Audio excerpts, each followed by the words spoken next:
यीशु मसीह के नाम में आप सबका स्वागत है। आज हम देखने जा रहे हैं कि सुसमाचार क्यों तेजी से बढ़ रहा है। यहाँ पर हम देखते हैं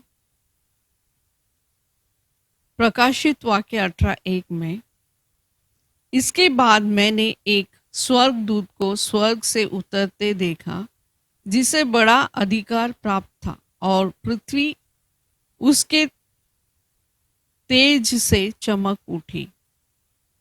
सुसमाचार लेकर स्वर्गदूत नीचे उतरता है और उसके उतरते ही, क्योंकि वो बहुत बड़ा अधिकार प्राप्त किया हुआ था और उस अधिकार लेकर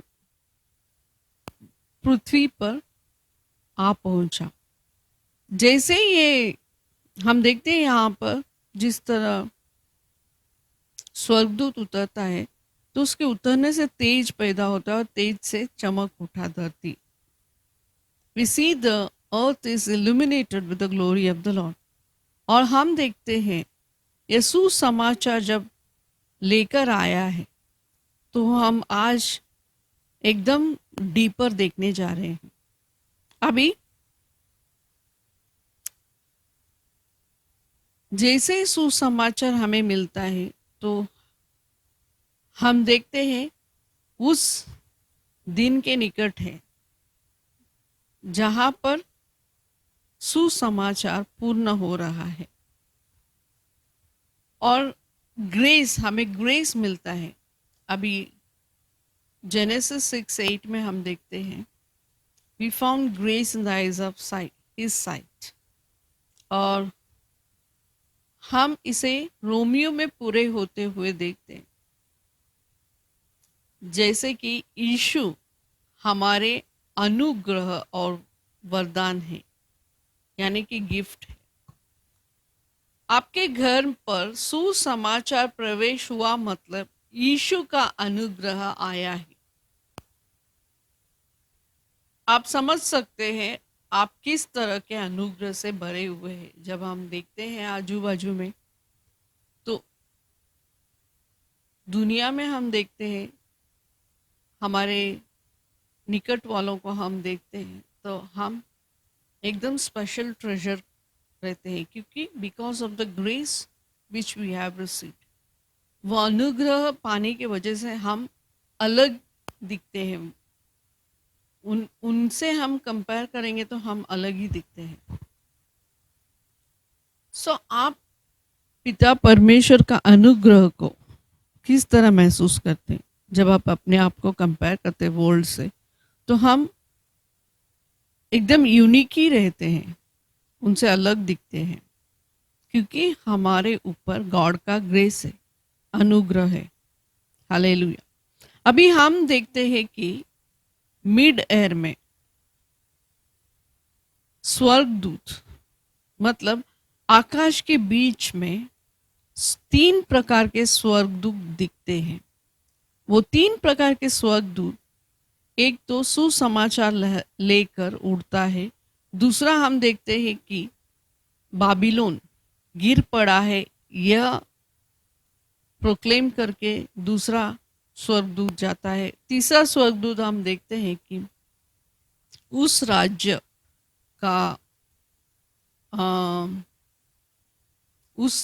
का न्याय के बारे में, जो हम देखते हैं एंटिक्राइस्ट का किंगडम है, बेबीलोनियन का किंगडम लास्ट में जो आने वाला है, उसके बारे में, मतलब उसके न्याय के बारे में प्रचार करते हुए, न्याय के बारे में अनाउंस करके स्वर्गदूत निकलता है। तो 3 स्वर्गदूत की घोषणा हम देखते हैं स्वर्ग में होता है और उसी घोषणा के अनुसार धरती पर सारे संभव होते हैं। अभी हम देखते हैं प्रकाशित वाक्य 14:6 में, फिर मैंने एक और स्वर्गदूत को आकाश के बीच में उड़ते हुए देखा, जिसके पास पृथ्वी पर के रहने वालों की हर एक जाति और कुल और भाषा और लोगों को सुनाने के लिए सनातन सुसमाचार था। मतलब अभी ये स्वर्गदूत के हाथ में एक एटर्नल गॉस्पेल है, और वो सुसमाचार अनएंडिंग सुसमाचार, एटर्नल मीन्स अनएंडिंग, यह सुसमाचार सारे लोगों के लिए, ना केवल एक मनुष्य के लिए, लेकिन सारे धरती पर हम देखते हैं जितने भी विभिन्न भाषा के लोग, जाति के लोग रहते हैं, उनके लिए ये सुसमाचार है कर लेकर स्वर्गदूत निकल पड़ता है। तो वो प्रोक्लेम करता है ये सारे लोगों के लिए ये सुसमाचार है।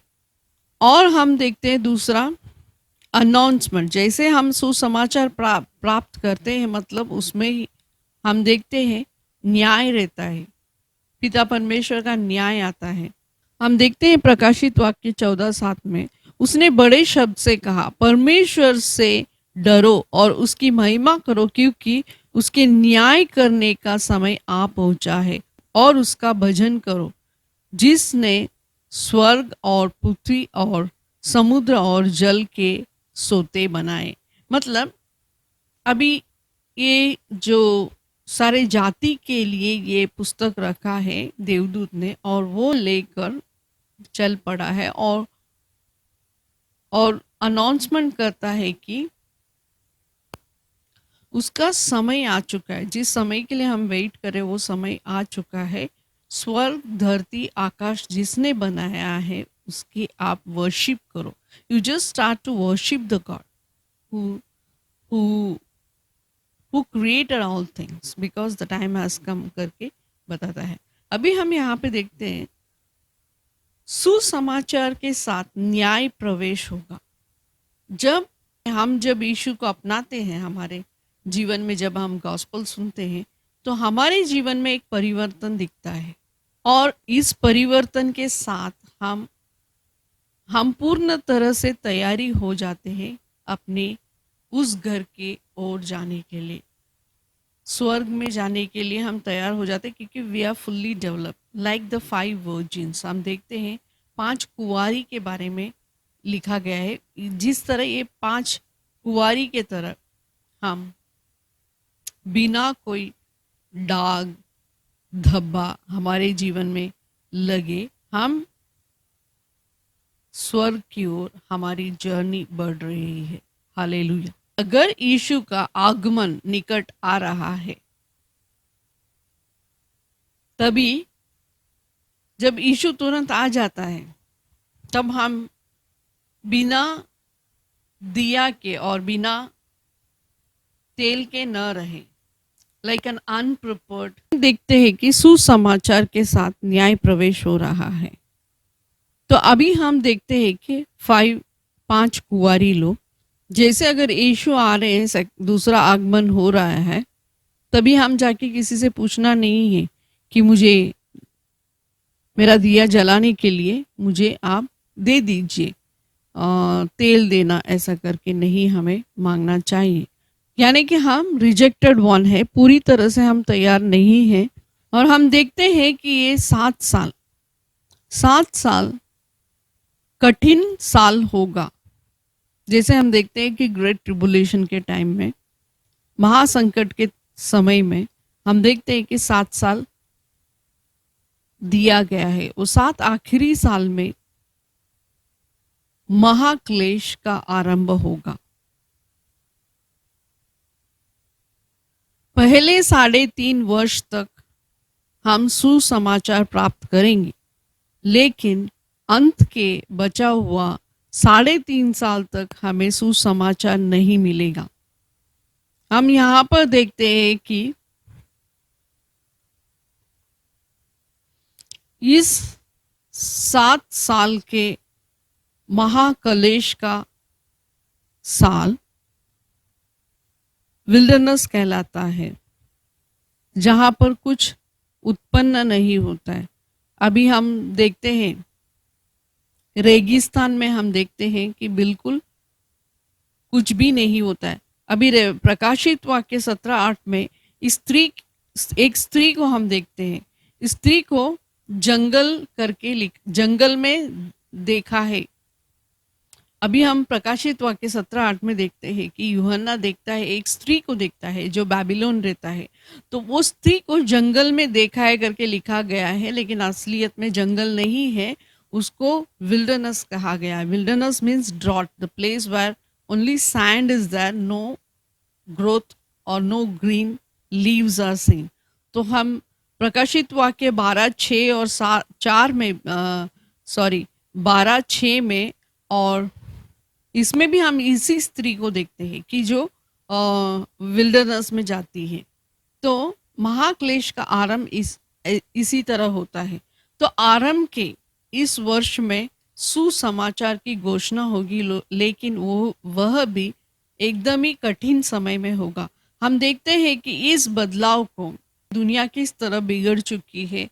इस धीरे धीरे बदलाव में हम माहौल, हमारा जो एनवायरनमेंट चेंजेस हैं, हम वो देखते हैं। तो इस हिसाब से ये जो बदलाव हम देखते हैं वो सीधा उसी, तो हम इस टाइम के पास जा रहे हैं जहाँ पर महाक्लेश का आरंभ का संभावना है। क्योंकि यहाँ पे हम देखते हैं दानियल 12:7 में स्वर्गदूत ने कहा यह दशा 3.5 काल तक ही रहेगी, और जब पवित्र प्रजा को शक्ति टूटते टूटते समाप्त हो जाएगी तब ये सब बातें पूरी होगी। तो यहाँ पर हम ये देखते हैं कि दानियल 12:7 में यह लिखा है कि जब पूरे सेंट्स का पावर, पवित्र लोगों का पावर जब पूरी तरह से समाप्त होने आएगी, तो ये सारे बातें खत्म होने आएंगे, या तो fulfilment, that will be fulfilment.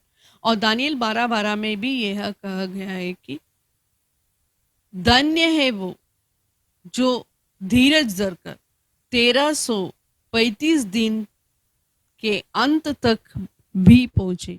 मतलब 1335 साल तक, मतलब 133.5। अभी हम देखते हैं कि 3.5 years मतलब 1 to 60 days, which is exactly to the 42 months, which is मतलब हम 1335 मतलब 1 to 60 days पार करके जाएंगे तो वो तो ब्लेस्ड है करके बाइबल कहता है। तो हमें यह पता होनी चाहिए कि इतना दिन तक पवित्र लोग जीवित नहीं रहेंगे, जिसका नाम पवित्र पुस्तक में लिखा गया है। वह ये 3.5 साल के बाद दिखना बहुत ही कठिन है और असंभव है।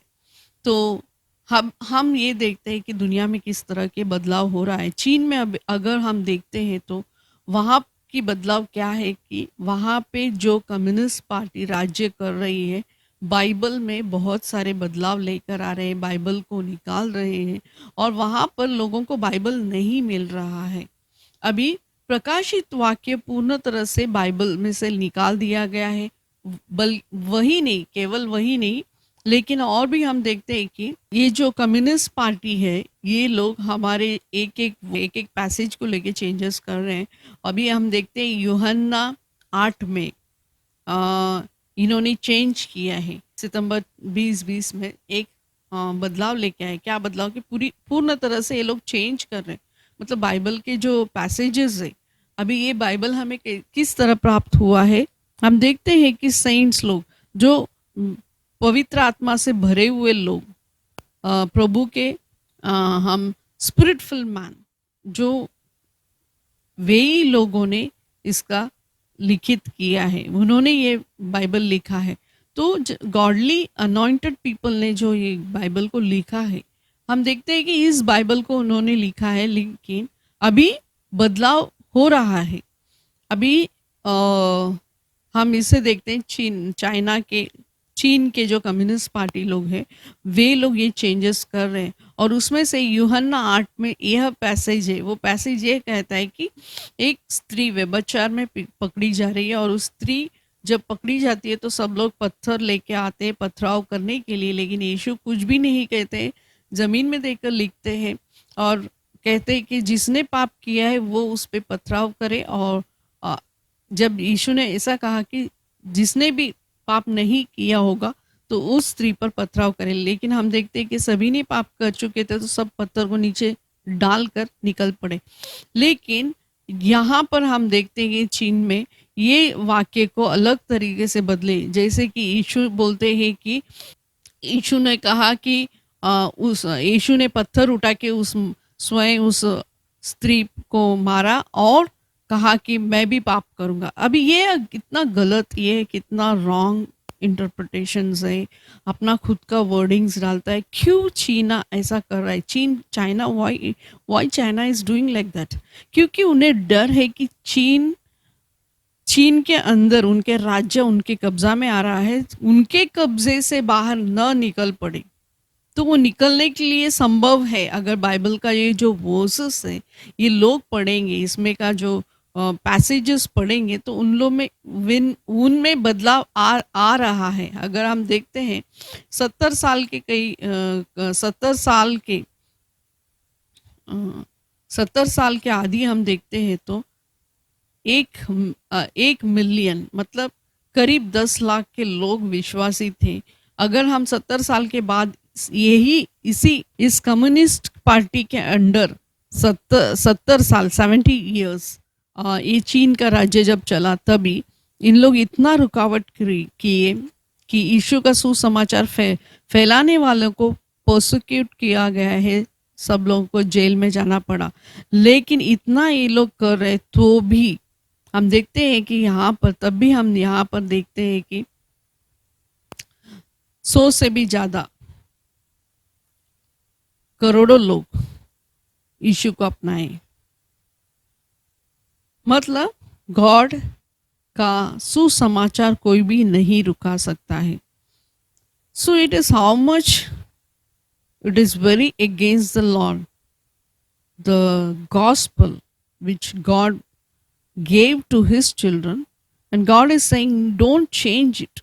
If anyone tries to change these words, God will remove his name from the book of life. हम यहाँ पे देखते हैं रेवलेशन 22 अध्याय और 19वें वचन में देखते हैं, यदि कोई इस भविष्यवाणी की पुस्तक की बातों में से कुछ निकाल डाले तो परमेश्वर उस जीवन के वृक्ष और पवित्र नगर में से जिसका वर्णन इस पुस्तक में है उसका भाग निकाल देगा। मतलब जो मिस इंटरप्रेट करता है, जो इसमें से वचन निकाल देता है और अपना मर्जी का वचन ऐड करता है, उसे परमेश्वर जीवन के वृक्ष मतलब ट्री ऑफ लाइफ में से बागी नहीं बनाएंगे, उसका निकाल डालेंगे और पवित्र नगर में वो पवित्र स्थल पर जा भी नहीं सकता है। मतलब God is totally abandoning, is keeping these people abandoned from the presence of God. God उन्हें सीधा नरक में डाल देंगे, जहाँ पर eternal fire है, कंज्यूम करता है, वहाँ पर ये लोग जाके गिरेंगे। तो हमें देखना है जैसे बाइबल में लिखा है। अभी क्यों हम ये सब देखते हैं? क्योंकि because it is changing now, we are seeing whatever is written in the Bible, now we are seeing certain changes according in this world. So हमें पूर्ण तरह से तैयारी रहना चाहिए। और हम देखते हैं कि ये गवर्नमेंट क्यों ऐसा करना चाहता है। नेटलटन ने कहा है कि इसको पूर्ण तरह से इस राज्य को अपने हाथ में लेके आना चाहता है। और हम ये भी देखते हैं कि ये पूरी तरह से कंट्रोल करना चाहते हैं। और ग्लोबली जो चाइनीज लोग रहते हैं इंटरनेशनली, उनको यह कहा गया है कि वे लोग को ये गाइडेंस दिया गया है कि सवेरे उठकर हम इस पार्टी का किस तरह सेवा करेंगे, यह बोलना चाहिए। मतलब ज़्यादा पैट्रियोटिक, देशभक्त और ये कुछ ज़्यादा ही, मतलब सवेरे उठ के बाइबल या दूसरा कोई भी नहीं बोलना है, कोई भी स्क्रिप्चर हमें नहीं कहना है, लेकिन यह कहना है कि मैं आज किस तरह अपना दल की सेवा किस तरह करूं, और इन्हें सवेरे उठकर यही कहना चाहिए। वैसा अटेम्प्ट कर रहा है और क्रिश्चियन फेथ को क्रैक डाउन कर रहे लोग। 3 सेल्फ पैट्रियोटिक मूवमेंट हम देखते हैं, राष्ट्र के 3 स्वयं देशभक्ति का क्षण, यह इन लोगों ने तैयार करके इसमें प्रोटेस्टेंट 3 सेल्फ पैट्रियोटिक मूवमेंट में प्रोटेस्टेंट इनके कंट्रोल में आ जाता है और जो लोग इनके कंट्रोल में है केवल वे लोगों को उनकी हिसाब से बाइबल दिया जाता है। मैंने एक बार यह भी देखा कि अम, लोग बाइबल चर्च में एक डॉक्यूमेंट्री में मैंने यह देखा कि चर्च के अंदर कैमरा रखा गया है और ये जो three self patriotic movement church है इसके अंदर जो भी चर्चेस कलीसिया आती है ये कलीसिया के अंदर कैमरा रखा गया है। कैमरा केवल नहीं लेकिन इनका एक एक मूवमेंट्स एक एक चलना उठना जो भी कर रहे हैं सब पूरी उनकी निगरानी में है। तो इस तरह के वो पूर्ण तरह से अपने कब्जे में लेना चाहते हैं। तो अभी हम देखते हैं गांव रूरल एरिया में बाइबल बिल्कुल अवेलेबल नहीं है। सिटी साइड में इस तरह के जो रिफॉर्मेशन है इसके अंडर में जो कब्जे में रहने वाले चर्च में सिर्फ बाइबल है। अभी हम देखते हैं वॉइस ऑफ मार्टिर और other groups they are supplying Bibles to China और स्मगल भी किया जाता है। तो बाइबल वहाँ पे मिलना कितना कठिन है ये हमें समझ में आना चाहिए। तो हम उसी समय के लिए निकट हो रहे हैं। दानियल 8:11 में यह कह गया है कि वरन वह उस सेना के प्रधान तक भी बढ़ गया है। मतलब he had exalted himself equally with God. Exalt करता है, हमें अपने आप को ऊपर उठाता है और बताता है कि मैं ही प्रधान हूँ। पिता परमेश्वर के ऊपर भी उठाकर ये जो लास्ट किंग है वो इसी तरह करेगा। क्योंकि हम देखते हैं वही नहीं, हम देखते हैं कि और भी कोई ऑर्थोडॉक्स चर्चेस जो भी है उन लोग तो जीसस का इमेज को रखे वे लोग प्रार्थना करते। तो उस इमेज के जगह पर इसका राज्य ने क्या किया है कि वो इमेज को हटाकर उस शी जिनपिंग का फोटो को लगा दिया। बोलता है कि अभी यही तुम्हारा भगवान है। सो ये जो persecution in the church inside the church have already started. So हमें यह पता चलता है कि अंदर आरंभ हो चुका है। और हम ये भी देखते हैं कि ये जो पैट्रियोटिक डिज़ायर है हम देखते हैं कि नॉर्थ कोरिया में ज़्यादा है। एक डॉक्यूमेंट्री में देखा था कि वहाँ के लोग जब देखते हैं किम जोंग को, जब देखते हैं तो ऐसे रोते हैं कि जैसे कोई बच्चे भी माँ बाप के लिए जैसे रोते उस तरह से रो रहे हैं। मतलब माँ बाप के लिए जैसे हम किसी इम्पॉर्टेंट पर्सन, क्योंकि ऐसा कहा गया कि ये लोगों को बाहर की दुनिया के बारे में बिल्कुल कुछ पता भी नहीं है और इनको बाहर की दुनिया के बारे में कुछ भी पता नहीं, इसके लिए ये लोग समझते कि वो ही गॉड है। और इसी तरह का माहौल तैयार हो रहा है। जो तो अभी हम देख रहे थे दानियल 11:36 वचन पर 8वां राजा कैसा होगा उसके बारे में लिखा गया है। तो तब वह राजा अपनी इच्छा के अनुसार काम करेगा और अपने आप के सारे देवताओं से ऊंचा और बड़ा ठहराएगा, वरन सब देवताओं के परमेश्वर के विरुद्ध भी अनोखी बातें करेगा। जब तक परमेश्वर का क्रोध शांत न हो जाए तब तक उस राजा का कार्य सफल होता रहेगा, क्योंकि जो कुछ निश्चय करके ठना हुआ है वह अवश्य ही पूरा होने वाला है। अभी हम देखते हैं कि यहाँ पर परमेश्वर का वचन कहता है कि वो जो अंतिम राजा जब उसका राज्य दिखाई देगी तभी वो परमेश्वर के बच्चों के विरोध का काम करेगा। मतलब परमेश्वर के ही विरोध का काम करेगा, अपने आप को परमेश्वर से ऊंचा ठहराएगा। तो हमें किस तरह हम कंसीडर कर सकते कि वो एंटी क्राइस्ट कैसा रहेगा, उसका विरोध किस तरह होगा, यीशु का विरोध बोलेगा तो हम समझ सकते कि वो विरोधी है। यह सब पॉइंट्स हमें बताता है कि एंटी क्राइस्ट कैसा होगा और अनोखी बातें करेगा। मतलब नया इम्प्लीमेंटेशंस लाएगा, लॉ को चेंज करेगा। और जब तक परमेश्वर का शांत नहीं है, मतलब उसका पूरा उसका फल उसे मिलना होगा, इसीलिए परमेश्वर उसे कुछ समय तक छोड़े रहेंगे ताकि वो अपना पूरा काम करते बैठेगा। और जब उसका अंत आएगा तब तब ये सब संभव हो जाएंगे, ये सब काम खत्म होने आएंगे। तो हम देखते हैं कि और हम ये देखते हैं कि वो रात ऑफ गॉड फुलफिल होने तब तक इसका पूरा काम खत्म होने आएगा।